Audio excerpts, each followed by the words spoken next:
Welcome to the Family Brand Show. We're Chris and Melissa Smith of FamilyBrand.com, husband and wife, parents of 5, and we want to help you take back your family and to live life on your terms. And we know being a family can feel really overwhelming. Parents tell us they feel like they're being pulled in a million different directions. It's so challenging to navigate the uncertainty and all the chaos that's happening in the world right now. And that's why we want to bring you every single week actionable tips and strategies that you can implement in your daily life to become a better parent, to become a better spouse, and to build a stronger family. And look, there's never been a better time and a more important time than right now to take back your family. You can define what your family stands for, or the world is going to do it for you. And the world needs strong families now more than ever. And it starts right here with your family. All right, everyone. So today I feel honored to have a special guest, Ben Brown, and I'm doing this one solo. So not only is Ben a client of mine, I've also been a client of Ben's and hired him as a coach for health and strength and nutrition. And Ben has, become, I would say, started as a client of mine. I started a client as his, become a great friend. He is the owner of Body Systems, which is an online, nutrition and fitness consulting business. And Ben has worked with everyone from, local and long distance individuals, businesses. He's consulted Fortune 500 companies, professional sports teams, including, the Arizona Diamondbacks, Golden State Warriors. Has 2 master's degrees, one in clinical nutrition, the other in exercise physiology. And more than anything, though, what I would say is Ben is just a really good dude. He's a really great husband, great father. So Ben, welcome to the Family Brand Podcast, my man. Well, thank you for having me, Chris. I'm honored to be here, man. So there's so many things we could talk about, Ben. It won't be a surprise to our audience, right? Like the number of times that Melissa and I probably in one way or another over the last few years have talked about health and the importance of health. I guess it's like going straight at it, jumping right into it. What do you see as one of the biggest challenges parents with children still at home who are busy face when it comes to, health, fitness, nutrition? Yeah, I think, listen, whether people realize it or not, whether parents realize it or not, it's obviously prioritizing themselves amidst the chaos of, the season of life. And, you're raising children, you're running or starting or, through work or business, you're busy with your career.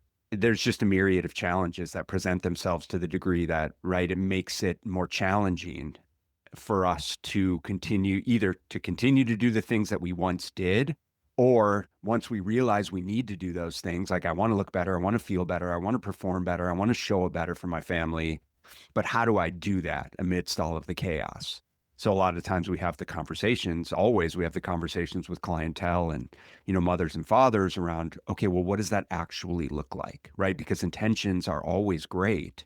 I need to get into the gym and I want to start moving more and I want to eat healthier.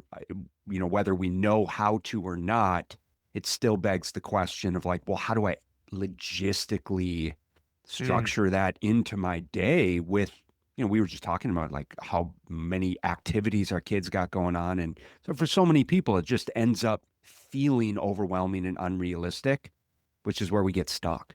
Yeah. And Ben is not someone that's coming to you speaking from a place of like, theoretically, like Ben is a busy business owner, has 3 children, all in the ages. So we're 16 down to 10.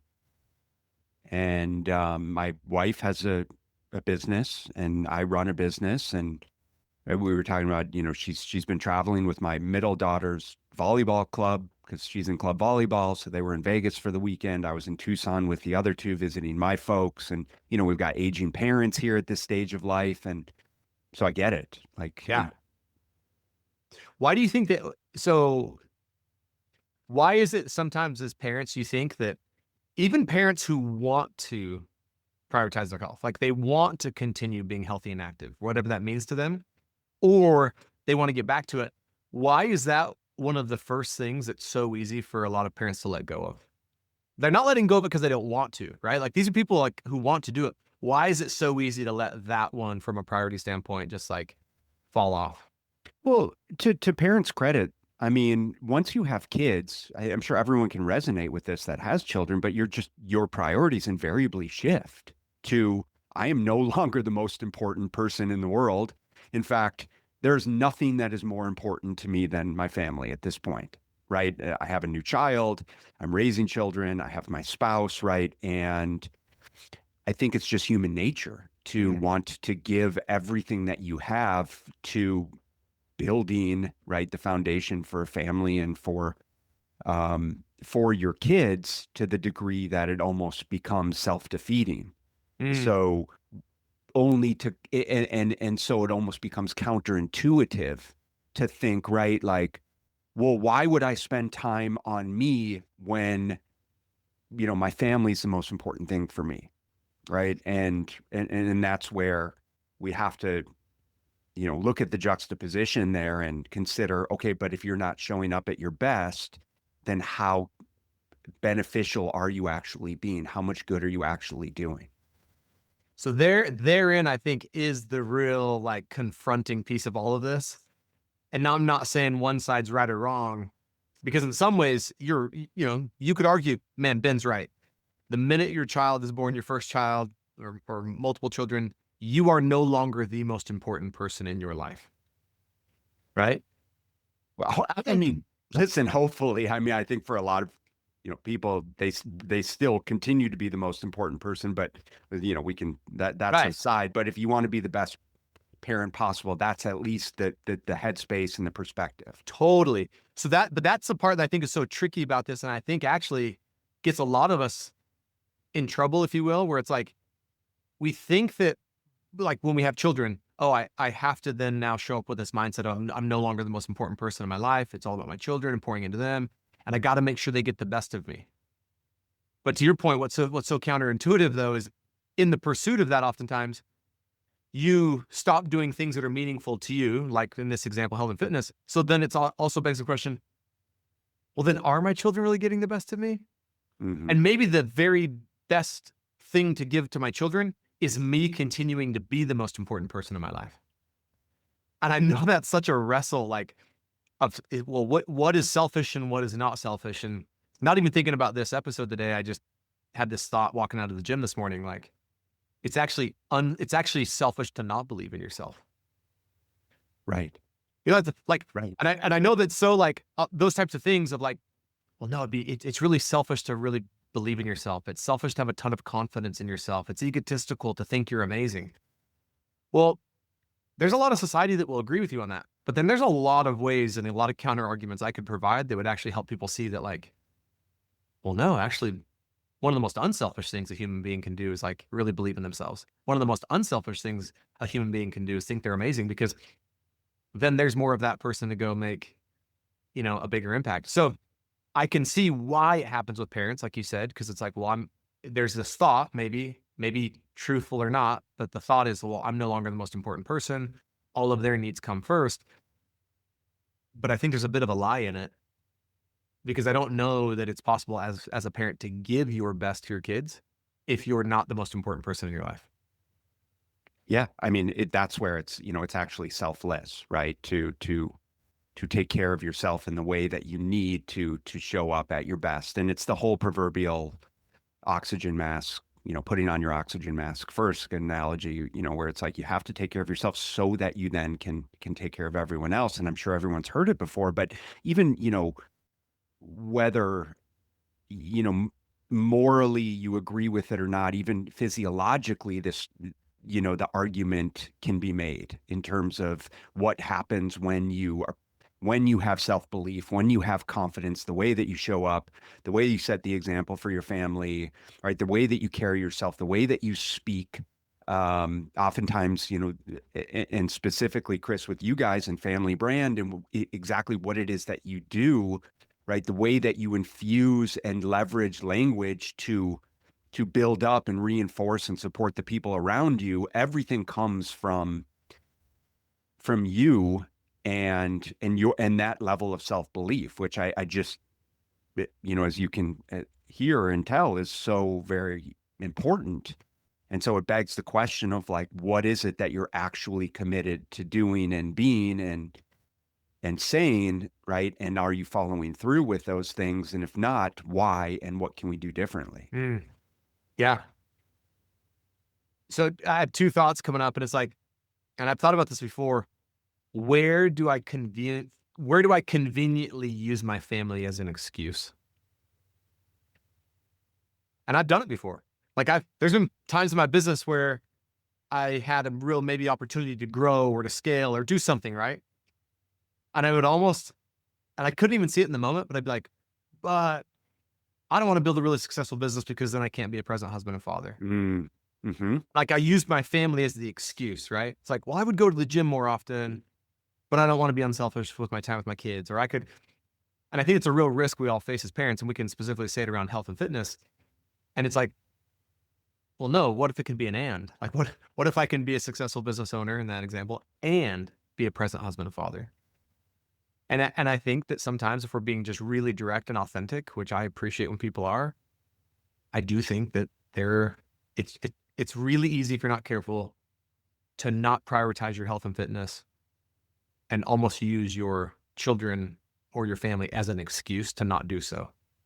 Yeah. I mean, listen, the recurring excuse that ultimately people end up using is not having enough time, Mm. right? To do all of the things that they say they want to do, that they know they should do, that we all can agree is going to be beneficial for them. And if we're being honest with ourselves, for the vast majority of us, we have the time, right? We're just not prioritizing things.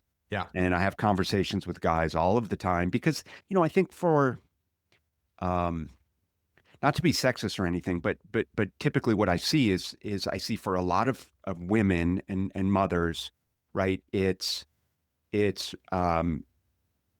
prioritizing the kids and their responsibilities in the home, and the relationship between the kids and their career.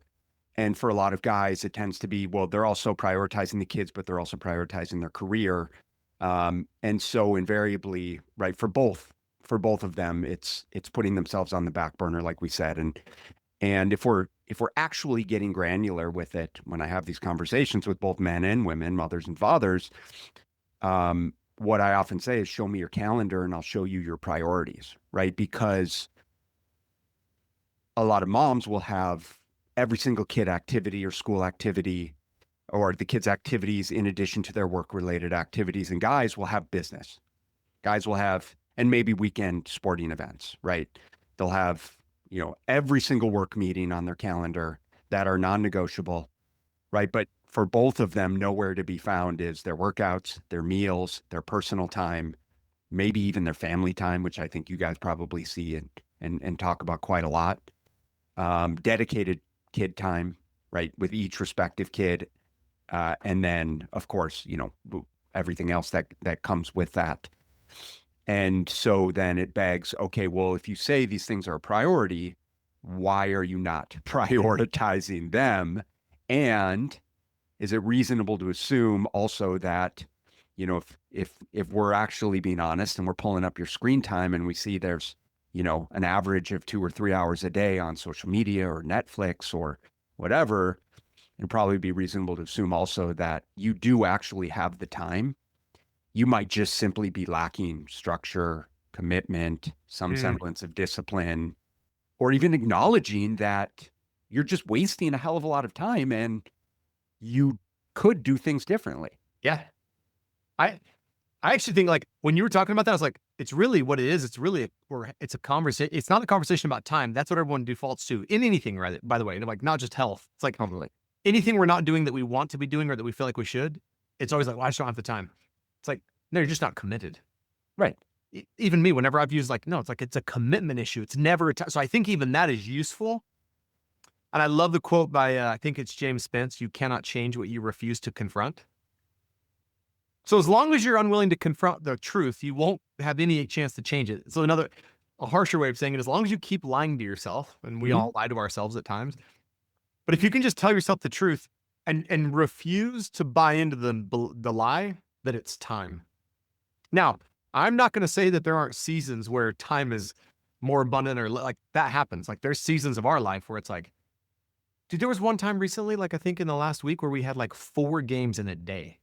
Right. So it's like, yeah.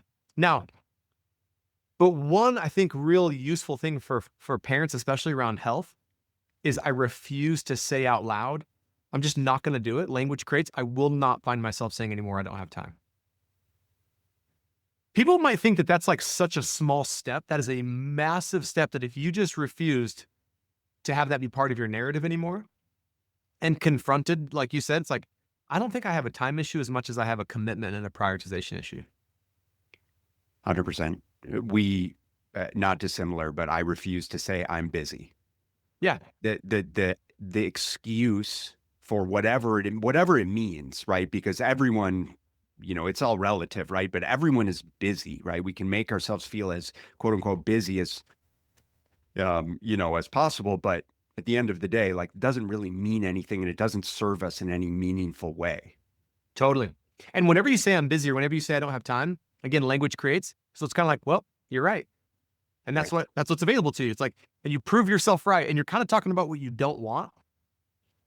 So it's like a road to nowhere. It just reinforces and you just find evidence for, yep, see, I didn't have enough time. Yep, see, I didn't have enough time. So it's like we have to first refuse to stop lying to ourselves or saying things that just aren't useful and be like, okay, well, what if I just changed this simple little like frame and I went from, hey, I don't have enough time to like, what would I have to do to be more committed? There's a lot of possibility in that statement. There's a lot of like creativity and things that you might see that could lead to what you want. Whereas like, I don't have time, I'm busy. Right. That's actually all you get from that. Like, so yeah, I've never really put that together that even just, if you really want to get committed, I'll tell you another thing that's interesting, Ben. There's a guy that I'll see him around our little community probably 2 or 3 times a year. And I can count it like clockwork. And I've told Melissa even knows it now. Every time he sees me, dude, you look so good. You're in such good shape. Man, I need to get back to the gym. Man, I really should. And he always uses language like need to, should, Try. have to. Yeah. And I can, Yes. and next time he does it, I'm going to say, hey, dude, can I just serve you? Can I just give you an idea? Just like, Yeah. for 3 years now, you've been telling me every time you see me, I need to, I should, which that's all language and limitation. Most of us don't change if we're like, I should, or I'm supposed to, or I need to. It's all guilt and shame. I'm going to challenge you that for the next 30 days, just start saying, I want to get back to the gym. I'm committed to improving my health. Because people can't see on the surface how subtle like language actually makes a difference in our lives. Just a simple shift from I don't have enough time to like, well, how can I create more time? Or Right. from the oh, I need to get back in shape to, man, I want to improve my health. Yeah. Will you speak to that a little bit? Well, I mean, there's so much of this I've learned from you. And now I can't unsee it, unhear it in everyday conversations around, like you said, the power that comes from the language that we use and the words that we use. But it's like you said, around choosing to confront, the things. What was the quote you used? Yeah, you cannot change what you refuse to confront. Yeah, you cannot change what you choose to confront, right? Yeah. And that's where awareness is key. It's like, okay, well, let's help you confront the limiting factors here, right? Let's look at your calendar, let's look at your screen time. Now tell me where your values lie and what do you want things to look like? And let's build it out so we make it a non-negotiable. And of course, there's nuances, but at least by doing that, we're getting granular and specific, and we can start to infuse the the tools and skills and behaviors that are requisites for getting you to want to look and feel and perform the way that you want. Similarly, might be how we have clients, take extreme ownership over their nutrition, right? It's like just like your budget. Like if we actually track your intake for a period of time, we can't deny the fact that calories matter, right? And it's directly correlated to what you're seeing on the scale. And despite the fact that you say you eat healthy or you have the best intentions, at the end of the day, right, it's still the laws of thermodynamics. And it's like you're maybe overeating or undereating or whatever like that, Right. that looks like. Or you do great during the week, but then when you have the soccer tournaments over the weekend, everything goes to heck because you don't have a plan and you're not prepared and you don't have structure. And so perhaps that gives us a great opportunity to start to work through the logistics of, okay, well, what does being prepared actually look like? And how do we do that? And so all that comes back to just, right, getting unapologetically clear about the behaviors and the skills that we need to leverage and right exactly how to do that. Yeah, totally. Like, and so I had a conversation with someone not that long ago, similar. I want to get back to the gym. How do you possibly find an hour a day to work out? And so she's like, well, let's just like tell me about your day. And told me, kind of when he wakes up, when he goes to work, when he gets home. I was like, hey, be brutally honest with me, dude. Don't tell me what I want to hear. Well, how do you spend your evenings? Like once the kids are in bed, he's like, oh man, once the kids are finally in bed, my wife and I just have some alone time. And I love to just like, it's my turn to finally check out and turn off mentally. And I get on Instagram for an hour before bed. I go, okay, you could swap that hour of Instagram and go to the gym. He's like, no, I'm never gonna, like, I would never work out at nights. I'm like, okay, no worries. Then get up an hour earlier Exactly. and go in the morning. He's like, well, like I wouldn't be getting enough sleep. I go, okay, go to bed an hour earlier because you won't be consuming Instagram. And if you absolutely have to, you know what the best time for you to check Instagram would be? In between sets of the gym.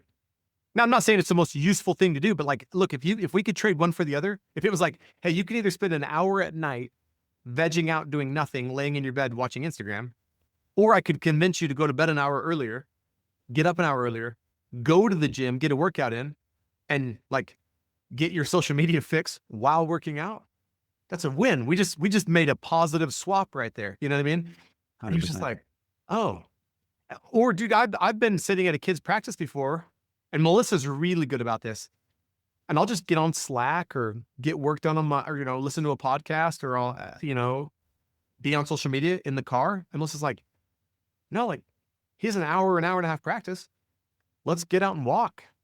Totally. And I was like, oh, and then like even at baseball games recently, if my son's not playing in the field or if he's not up to bat, we know he's not, it's like, let's walk the park.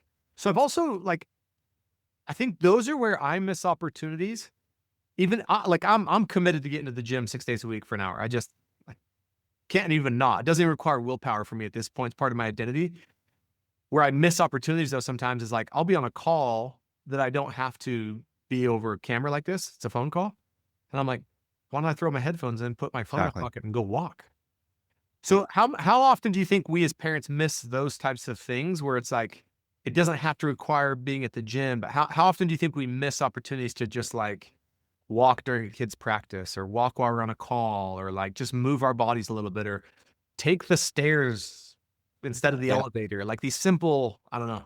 I mean, listen, these are the things. These are the behaviors of people who are quote unquote successful, right? If you want to look better, feel better, perform better, right? Be healthier, improve, right? All of those physical and physiological aspects of life and set better standards for yourself. This is the way you start thinking about things, right? This is the identity that you build as I'm someone who at kids sports, I just walk. Like I don't even bring a chair to kids sports, whether it's practice, and neither is Christina, my wife. We just never have, right? It's just, we just move around. We don't like sitting down. We enjoy moving around, and it doesn't mean anyone else is, not worthy if they do. That's fine, but let's acknowledge that it's a beautiful opportunity, right? Like you said. Similarly is right, is just setting these non-negotiable standards and behaviors around daily activities where you have the opportunity to make better decisions, right? Where we, maybe at an event, it's like, well, I could just get a hot dog or a burger, or I could just bring my cooler to the baseball field and have a couple meals in there that I would rather enjoy eating anyways, so I'm not even tempted to do those things. But the conversations that I have with men and women every single day revolve around exactly what you just laid out, Chris, around how we can make better decisions and what it actually looks like to be committed to the process, and acknowledging that there's no such thing as sort of this perfect schedule, right? It's certainly we have a plan A for things of like, we're committed to training 4 days this week and getting a certain number of steps and, keeping our calories within a certain range, but we also have a plan B. I mean, I was just lamenting on this at the beginning of the week as I was doing check-ins, because I've got 3 different clients who are headed to the Masters, right, for the golf tournament this weekend. But a couple guys that are on the road for work, a couple guys on vacation, all of these moving pieces where the average person would say, well, I'm just not going to work out this week. But every single client who is traveling and has these various commitments also has a plan around, okay, maybe they're just doing body weight workouts. Maybe they're going to find the local gym. Maybe we're just going to train 2 days and they're going to front load it and they're going to back load it in between their 3-day travel. We've discussed sort of the nutrition options, what they're actually committed to, right? Whether they're tracking, whether they're getting food catered in, how they'll handle food like at the golf tournament, because it's notoriously challenging there over there at the Masters. But just situations like that, right? So in my mind, and for clients who do really well long term, it's the understanding that they have to be malleable. And that's part of, right, building that identity of just knowing, okay, things aren't going to go my way, the ideal way, perhaps, but there's always going to be something that I can do to make a better decision and to sort of reinforce, right? Like my daily, we kind of talk about it as like a floor and a ceiling, right? We have these daily non-negotiables. That's our floor. Like if I can get, 7,000 to 8,000 steps a day, if I can hit, some protein goals, drink enough water, right? Get to bed on time. Maybe that's just my standards. Versus the ceiling is I'm going to get in my 4 days a week of training, plus some extra cardio, plus be on the nose with my calories. And it also gives us permission, Chris, to be okay living in the gray, which I think most high performers and I think most men and women need to have the flexibility to benefit from. Totally. So I wanted to ask you this question, and you just kind of mentioned it, this idea of having a floor and a ceiling. Speak to, if you will, because obviously, I'm gonna kind of say there's 3 groups. I know there's more, but let's assume we're talking to a group of people that currently not working out at all, would feel incredibly intimidated to walk into a gym. So the likelihood is they probably won't. Not tracking any food and just do not feel good about how they're showing up to their health, and as a result, maybe don't even feel good physically. Right? That's a group. Then there's a group that's like, yeah, I work out a couple days a week, 2 to 3 days a week. I have somewhat of a routine, but I'd love to. And then the people that are like, they're getting there 4 or 5 days a week, and it's right. What would you say at all 3? Like, let's start with that first one. What would be a really good floor? I mean, ultimately, I know you and I, we would love to see every single person we know in the gym 5, 6 days a week, hitting a certain number of steps, hitting all their but like someone that's like, man, I want to do this. I want to start prioritizing my health, and it feels so impossible to me. Like what's a reasonable floor that I could establish that if I only did this? Yeah. Yeah, no, that's a really good question. I'm glad you brought that up because there always are such a range of skills and ability levels and existing behaviors. And so for, just the person who's ready to start to make change and doesn't even know where to start and they haven't been exercising consistently, it's just, hey, whatever movement you enjoy. And for most people, it's just, hey, can we commit to getting out and walking and moving more consistently every single day? Right? And make it a priority to do that. Can we commit to figuring out a way to manage our calorie intake? And for a lot of people, it doesn't mean you have to track every morsel of food, but sometimes it's just creating a non-negotiable eating window. It's like, listen, I wake up, maybe I keep my meals between 8 a.m. and 8 p.m. That's a 12-hour window. Yeah. Right? Which is super reasonable. But it's it's also committing to like when most people get into trouble is they put the kids to bed, then we have our Netflix and chill time, right? That's where I unwind. And for a lot of people, that also looks like a lot of mindless snacking. And so if we just agree to cut it off at 7 or 8 p.m., well, that might save us several hundred, if not 1,000 calories in the evenings. And then it might be a dedicated sleep or wake up routine, right? Because of the television, because of the doom scrolling, because of the me time that we say that we need after the kids go to bed, but we end up pushing the clock later. So we don't get good quality sleep. But I think if people did nothing else, but just started to move more, right? And it could be getting some, some weights for the house. It could just be walking. It could just be doing some cardio, Yeah. right? Creating some semblance of a controlled eating window, right? And then maybe prioritizing their sleep schedule. Like if I can get to bed earlier and I can wake up earlier, like you said, man, magical things happen when you can get on a schedule, get up before the kids, right? And then you have an opportunity to then you have the opportunity to Mm. prioritize yourself, and everything that you need to kind of build some momentum for the day. If it's exercise, if it's meal prep, if it's getting the kids' lunches ready, if it's reading, if it's journaling, if it's prayer, meditation, whatever that looks like. That's amazing. And I think my feeling is that would give a lot of people hope who find themselves in that situation. I think there's a lot of people that are like, you know what? I could do that. I could start committing to, I'm going to get outside and go on at least one walk every day. And maybe don't even count the number of steps at first. It's like a 30-minute walk. Because whatever it is probably more than what you're doing now. But what it's doing is it's reinforcing more than, and this is what I had to finally learn about health. Because I felt like I kind of was always yo-yoing back and forth around different health goals or like approaches to food and like, and granted I was experimenting, but I also wasn't as consistent as I wanted because I saw that health was something that I felt like I was supposed to do, Mm, but it wasn't part of my identity of like who I am. yeah. Yeah. And when I shifted that, first I just decided to shift it mentally. Like I'm just going to decide that being healthy for the rest of my life is just part of my identity and who I am. Now it wasn't immediately, but I said that, but then I kept reinforcing that. And I feel like it truly has become part of my identity. So what I would say is what I think the magic of what Ben shared with you just now, if you find yourself in that position is like, I think most people, right? I could get out and go on one walk a day.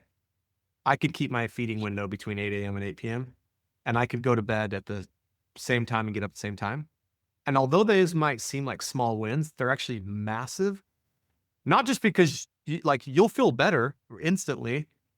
It's building habits that allow you to start to believe that that's who you are. That's the most important part of it. It's starting to shift your identity and you start to be like, you know what? Imagine the difference of an identity that someone in that situation has now versus 30 days from now. They go, huh, I'm a person that gets out and moves every day. Yeah. I am a person that has some control over my eating within a window. I am a person that gets good sleep. It's like, whoa, never thought I would say that about myself. Yeah, I mean, it just builds this intrinsic motivation and momentum of I feel better.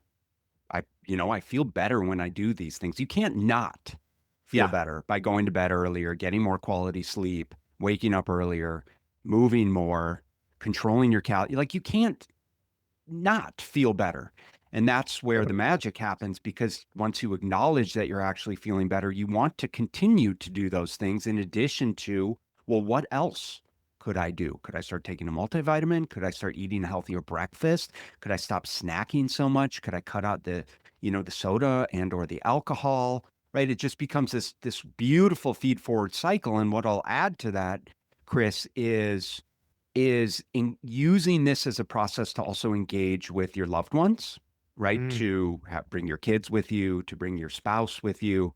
One of the things that happened for us was at the beginning of COVID, we actually never walked before, right? Like I've always been in health and fitness, but I never made it like a concerted effort to walk, right? Just to go out and walk.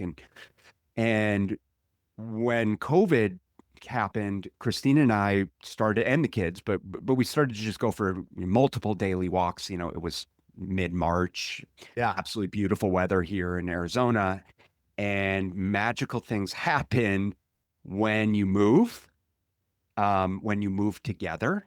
Totally. The level of communication, and this isn't right. It's a different type. I don't know if you've observed this, but it's a different communication than when you have like a planned meeting and you're facing each other versus moving with each other. Right.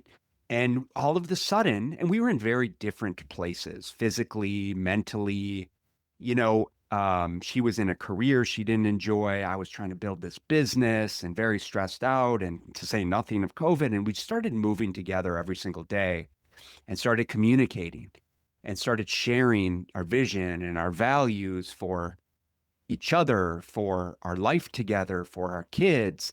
And it was just incredible kind of what transpired through that process, to the degree that like now, some 5, 6 years later, we make it a point, most days of the week, we move together in some way, shape, or form. The kids come with us often, right? Walking in and of itself has just become a daily practice for us. And so it's far beyond just exercise. It is, therapy, it's communication, right? On and on. So when you're saying that, the reason I was like smiling so big is, now Melissa and I have talked about this on a number of probably podcast episodes, one in particular, the decision to start my business 11 years ago, the decision to move to Hawaii, the decision to start the Family Brand podcast, the decision to move back to our home, like all of them happened on a walk. They're magical. And just the space that you can gain. Now, I would again, if you're not walking at all, I'll take anything. Meaning, if the entire time you walk, you just doom scroll, great. At least you're out walking, right? But if you can find the discipline over time to like just go walk with no distraction, no phone, and then especially like with your significant other or a friend, or there's just something that like the level and the depth of the conversations and the presence you have when you're in movement. And a lot of times, even with our kids, it's more comfortable for them because it's like they don't have to necessarily look at us, and we can just right. So it's just, dude, I'm such a. And here's what's interesting: like I have this belief. I mean, I've said this before. You've probably heard me say it, that like none of us can ever outperform our identity. Like our identity is our lid, and so if different level of performance, then we have to figure out a way to like create a more enlarged identity of ourselves. And I kind of think that's what we're always doing, is our performance is kind of chasing our identity, and hopefully we're always raising the ceiling on our identity. We're seeing ourselves more and more powerfully. However, I also think maybe as a survival mechanism, we're always looking for evidence to justify the identity we have. We're looking to be right about our identity. So if I'm someone that doesn't and I, maybe don't walk, and although I'm not satisfied or happy about that, I'm going to look for reasons to always justify that identity and like why I'm right in that. Yeah. Whereas, like you said, though, it becomes this intrinsic self-motivation that if I do start to go on a walk every day, if I do start to have an eating window, if I do start to I then start to looking for ways to reinforce that identity, which is going to be way more useful. I know we don't have a lot of time left. Just speak to this. I mean, I'm not a huge believer of, like, if you know anything about me, I'm not a big believer in guilt and shame and like that it has much usefulness. And sometimes I do think a little bit of guilt, though, can be a useful like wake up call, as long as you don't let it eat you up and dwell on it. I will say, though, that I love this quote that more is caught than taught. It's one of my favorite quotes about leadership, and it applies to so many things, right? Like that people will always learn far more by who they catch us being and what they catch us doing than what they ever hear us saying. Especially our kids, because they're so smart and so observant and they're always watching. So around health, I can tell my kids all day long whatever I want to tell them about health. The only thing that matters is what they catch me doing and who they catch me being. I will say, though, on that one, Ben, and I'd love you to speak to this, that one I have at times used, like, I think in a useful way, as long as I don't get carried away with it, a little bit of guilt to motivate myself to be like, no, like, I don't want to make this choice because like of what the example it would set for my kids. Now, I'm not saying that's the most useful. I think it's more useful just to be committed, like, hey, I'm committed to my health because I know it allows me to be the best version of myself. I know it's setting a good example for my kids. But yeah, where do you see that when you talk with parents who are like, well, I don't ever want my children to like struggle with the health challenges I struggle with. Yeah, where's that line of like having good intentions and wanting the best for your kids, but also being willing to be the example yourself? Like, I mean, that's the only way I see it, candidly. And I'm pretty unapologetic about this when I speak with parents, just because that's the way kids learn. And I say the exact same thing. I say, don't tell me, show me. And so, I've had a myriad of parents reach out saying, hey, my kids are, they're getting older, they're gaining a little bit of weight. I would love for them to get on a nutrition plan, and can you help them? And I said, I can't help them until you start helping yourself. And it invariably begs the question of like, well, what are they learning at home? What behaviors are they being taught? What are they picking up from you? And And, candidly would probably make a lot more sense for us to start working together, or at least have some serious conversations around you improving your eating behaviors so that your kids will, learn how to improve theirs, because they're not the ones typically that are shopping. They're not the ones that are bringing the junk in the house. They're not the ones that are cooking. They're not the ones that are choosing where you guys go out to eat and the frequency that you do those things. And this is not a guilt thing, but I do believe it's a personal ownership and accountability thing, Chris. So if you feel guilty about it, well, then maybe you should start making better decisions if you say that it matters to you.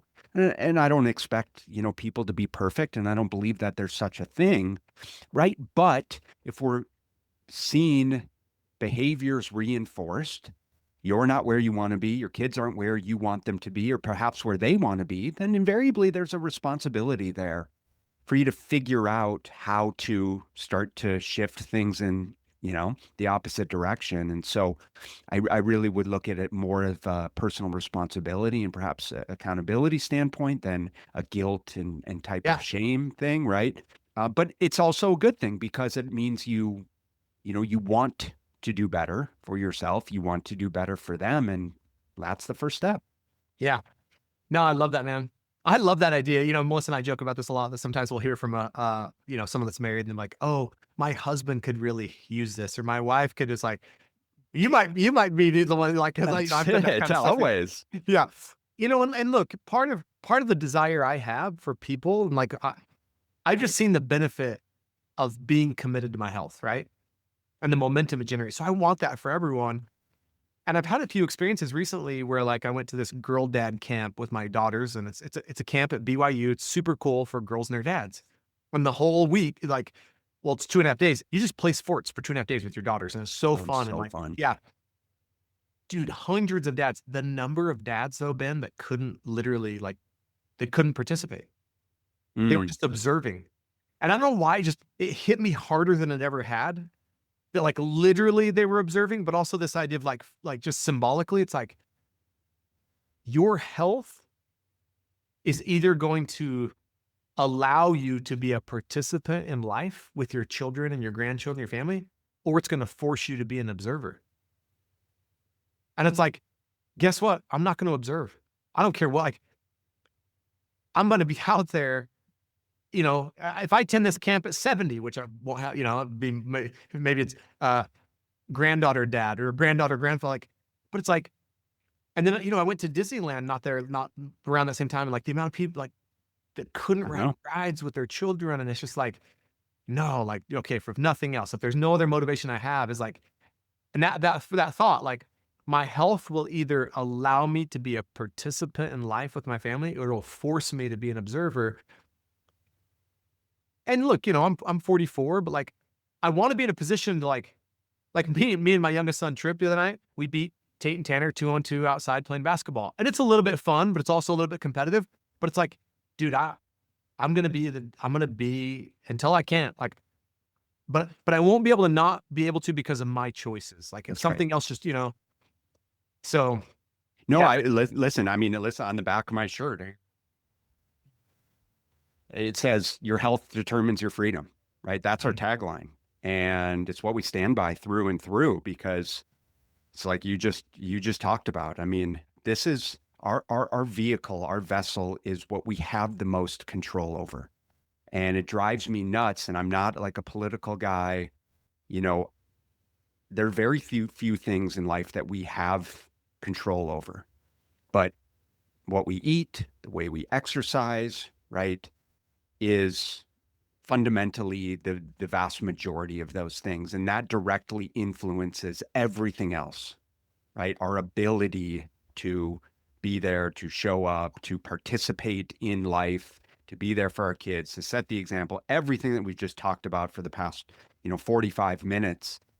And, so that's where it just, if those things matter to you, in my mind, it just needs to be a non-negotiable, right? At least that you're taking active steps towards improving, right? And there's absolutely nothing wrong, and it doesn't make you a bad person if you're in a position where you're not happy with where you are. In fact, I would say if you're not happy with where you are, that's even better than just being complacent and status quo of like, I don't really care that much. Yeah. Right. I Yeah, think that's actually a sign. Take that as, in fact, I think that's beautiful, because that can actually give a lot of people hope and encouragement that I think otherwise might feel discouraged by. It's like, I'm not happy with where I'm at. That's, I would say to them, good. That means that you want to do something. That That, like, means you take care. that as like a vote of like progress and momentum. Just even that feeling of I'm not happy with where I'm at. That's it. And just caring is enough to start to make positive progress. And what I want to encourage people with is, you know, it's not your fault necessarily that you are where you are, right? It's very challenging in this day and age with responsibilities, with family, with career, with our food environment, with stressors, with our upbringing, right? There's just, again, there's certain things that are out of our control, but it is your responsibility to do something about it. And that's where getting proactive about this process. Like we said, hey, maybe it's just getting off the couch and just going to start, committing to starting to go for walks, plugging those into your calendar. Maybe it's hiring a personal trainer, getting in the gym. Maybe it's reaching out to a coach, right? Maybe it's starting to track your food intake. Maybe it's just starting to go to bed earlier. Maybe it's all of those things, but you have the ability to do that. And if you say that you care about these things, then, show us, show yourself, show your family by actually doing something. It's beautiful, man. Well, Ben, it's been an absolute pleasure having you on. I just want to say, I cannot advocate for Ben or recommend him enough, that if any of you are looking to take your health and fitness to the next level, Ben is an incredible resource. Between resources, if any of you are really committed to taking your business, your health to the next level, which I should say will also take your business to the next level. Ben is an incredible coach. I would absolutely recommend him without hesitation, without question. So Ben has an incredible resource for you. You can find it. We'll link to it in the show notes. It's bodysystems.com/30-day-reset. Ben, will you just tell us really quickly about the 30-day reset resource? Yeah, for sure. So I was actually, my family and I were in Mexico over Christmas, and I ran into a guy. Our